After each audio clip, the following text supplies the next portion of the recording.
Anxiety में दिल की धड़कन तेज हो जाती है, घबराहट होने लग जाती है, कुछ लोगों के हाथों में कंपन और पसीना भी आ जाता है और मन में लगता है कि कुछ आज बुरा होने वाला है। आज मैं आपको वैज्ञानिक रूप से बताने वाला हूं कि जब आपको ऐसे एंजाइटी महसूस हो तब आपने क्या करना है और क्या नहीं करना है। नमस्कार, मैं हूं डॉक्टर रविंद्र पुरी, आपका अपना मनोवैज्ञानिक। आज हम बात करेंगे एंजाइटी के बारे में, लेकिन एक अलग नजरिए से। ज्यादातर लोग जब एंजाइटी महसूस करते हैं तो अनजाने में ऐसी 3 गलतियां कर बैठते हैं जो एंजाइटी को कम करने की बजाय और ज्यादा बढ़ा देती हैं। आज मैं इन तीनों गलतियों को समझाऊंगा और यह भी बताऊंगा कि असल में आपको करना क्या चाहिए। जब एंजाइटी आती है तो यह हमारे फाइट और फ्लाइट रिस्पॉन्स से आती है। इस समय हमारा दिमाग शरीर को एक खतरे की घंटी अलार्म सिग्नल भेजता है, जिसे सिंपैथेटिक नर्वस सिस्टम सक्रिय हो जाता है। इससे दिल की धड़कन तेज हो जाती है, सांस तेज हो जाता है, मांसपेशियां तन जाती है और यह शरीर की एक बिल्कुल नॉर्मल सुरक्षात्मक प्रतिक्रिया है, जैसे शरीर किसी जंग या भागने के लिए तैयार हो रहा हो। यह मैकेनिज्म मूल रूप से उस समय तैयार हुआ था जब हम जंगलों में रहते थे और हमारा आमना सामना हर समय खतरों से होता रहता था, जैसे कि जंगली जानवरों से। तो अब जंगली जानवर तो आते नहीं हैं, लेकिन हमारा दिमाग आज की जिंदगी से जुड़ी हुई बहुत सारी बातों को हमारे दिमाग में ले आता है, जिससे एमिगडाला नाम का खतरे की घंटी बज जाती है। समस्या इस प्रतिक्रिया में नहीं है, समस्या यह है कि हम इस दौरान क्या करते हैं। आइए 3 सबसे आम गलतियां देखें और उनका समाधान भी साथ ही समझिएगा। गलती नंबर 1, फिजिकल मूवमेंट्स को जबरदस्ती बदलना। जब एंजाइटी आती है तो बहुत सारे लोग अपने शरीर की सामान्य हरकतों को अचानक बदलने की कोशिश करते हैं, जैसे बहुत सावधानी से चलना, हिलना डुलने पे रोक लगा देनी या शरीर को कंट्रोल करने की कोशिश करने में शरीर को अकड़ा लेना। असल में करना क्या चाहिए, अपनी फिजिकल मूवमेंट्स को वैसे ही रहने दीजिए जैसे वे सामान्य रूप से होती है। शरीर को जबरदस्ती नियंत्रित करने की कोशिश दिमाग को यह संकेत देती है कि कुछ गंभीर गड़बड़ हो रही है, जिससे अलार्म सिस्टम और ज्यादा सक्रिय हो जाता है। सामान्य रहना ही सबसे अच्छा संकेत है और आप अपने दिमाग को यह संकेत देकर कह सकते हैं ऑल इज वेल। गलती नंबर 2, जबरदस्ती गहरी या तेज सांस लेना। कुछ लोग एंजाइटी के समय जानबूझकर गहरी गहरी सांस, लंबी लंबी सांसें लेनी शुरू कर देते हैं। मेरे एक पेशेंट ने तो मुझे बताया कि जब सांस फूलने जैसा होता है, दिक्कत होती है, तो वह इनहेलर टाइप की कोई चीज लेकर सांस को तेज लेने की और नाक को साफ करने की कोशिश करते हैं। यह बहुत बड़ी गलती है।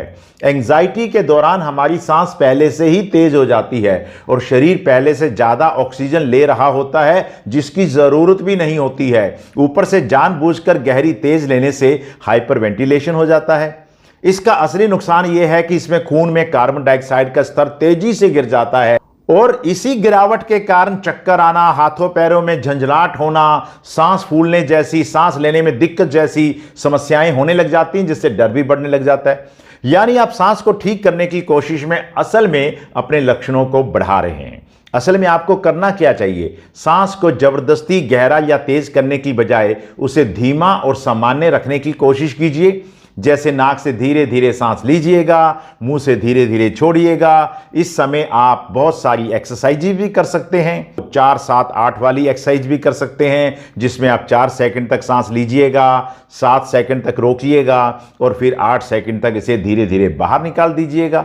ऐसे ही मैंने आपको सांस वाली बहुत सारी एक्सरसाइज सिखा रखी हैं, जो बेसिकली आपके पैरासिम्पैथेटिक नर्वस सिस्टम को इनिशिएट करती है और खतरे की घंटी बजाने वाले नर्वस सिस्टम को शांत करती है। अब समझते हैं गलती नंबर 3, सिंपैथेटिक पैरासिम्पैथेटिक साइकिल के अंदर आप दखल अंदाजी करनी शुरू कर देते हैं।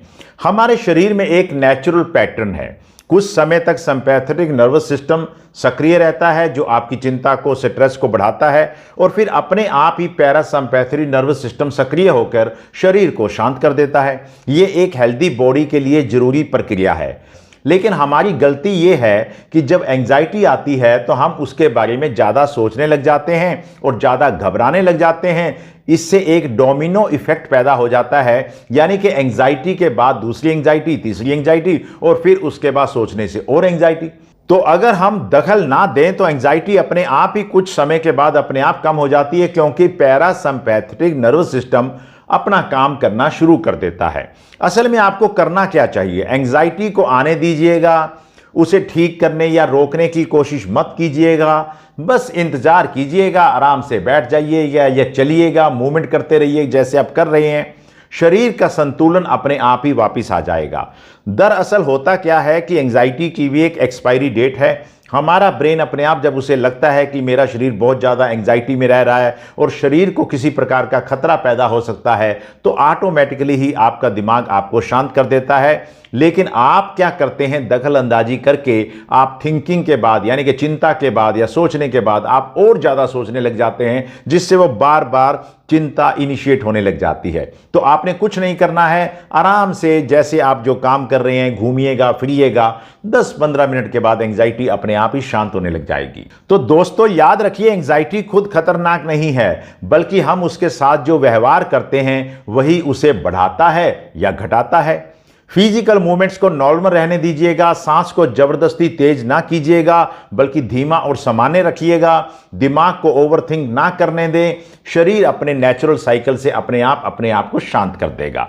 अगर आप एंजाइटी को लेकर लगातार परेशानी महसूस कर रहे हैं तो किसी मानसिक स्वास्थ्य विशेषज्ञ से बात करना एक अच्छा कदम हो सकता है। और अगर आपके इर्द गिर्द ऐसा कोई व्यक्ति नहीं है तो आप मेरी वीडियोस को देखकर भी एक वैज्ञानिक और सही जानकारी हासिल कर सकते हैं। अगर आपको ये वीडियो पसंद आया हो तो इसे लाइक कीजिएगा, शेयर कीजिएगा और मेरे चैनल को सब्सक्राइब अवश्य कीजिएगा। आपका बहुत बहुत धन्यवाद।